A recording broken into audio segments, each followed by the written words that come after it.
नारळाची कुरकुरीत चटणी. यासाठी साहित्य: नारळाची चटणी, कुरकुरीची चटणी. आमच्या ईशानला सुद्धा नारळाची चटणी खूप आवडलेली आहे.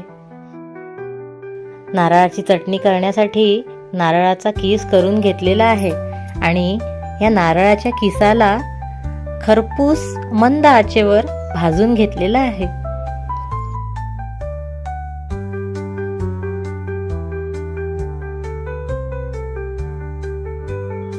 हे बघा, नारळाच्या किसाला सोनेरी रंग आलेला आहे. यानंतर तीळ भाजून घ्यायचे आहेत आणि 2 चमचे तेल, त्यामध्ये 1 चमचा जिरा, तसेच 2 चमचे तिखट तेलात छान परतून घ्या. त्यानंतर 1 चमचा मीठ,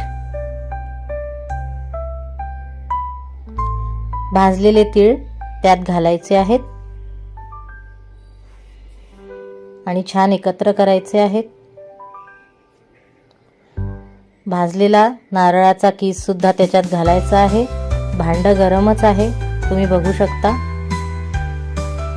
त्याने त्याचा खरपूसपणा राहील.